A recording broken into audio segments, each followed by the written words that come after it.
আসসালামু আলাইকুম। আমি এখানে একটা চীনা হাঁসের মাংস নিয়েছি, ভালো করে ধুয়ে কেটে পরিষ্কার করে নিয়েছি।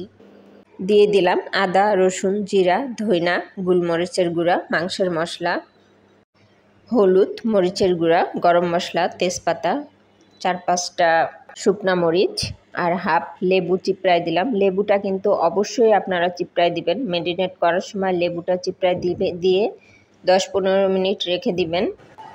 আমি 15 মিনিট রেখে দিয়েছি। আর এটা হাঁসের চামড়াটা পরে দিয়ে দিব।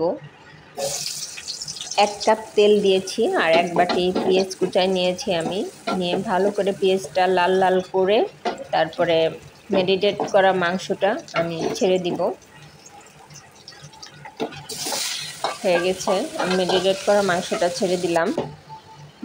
চামড়াটা দিয়ে ভালো করে কষায় নিলাম। আমি কষানোর পরে এখানে 2 কাপ পানি দিব, দিয়ে আমি ডিম জালে রেখে দিব। 2 কাপ পানি দিয়ে ঢেকে দিলাম, দিয়ে ডিম জালে রেখে দিছি। দেখেন 20 মিনিট পরে একদম তেল বের হয়ে গেছে। আর এইভাবেই ভাজা ভাজা করতে করতে আমি রেসিপিটা শেষ করব। হাঁসের মাংস আমার এরকম ভালো লাগে, পানি একটু ঝোল ঝোল থাকে যে, সেটা আমার ভালো লাগে না। তো হয়ে গেছে। আমার রেসিপিটা কেমন হয়েছে আপনারাই বলবেন।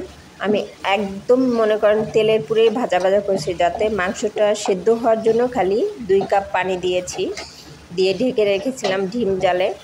20 মিনিট রেখে দিলে মানে অনেক সুন্দর। আর লাস্টে একটু জিরা বেটে গুঁড়া করে দেবেন আপনারা উপর দিয়ে।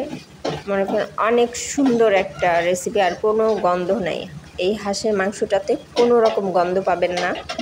আর আমি কয়টা গোটা রসুনও ছেড়ে দিয়েছিলাম এটার ভিতরে। গোটা রসুনটা দিলে খুব সুন্দর হয়, অনেক মজা লাগে। আমার কেমন হয়েছে আমার রেসিপি সবাই আপনারা বলবেন। আল্লাহ হাফেজ।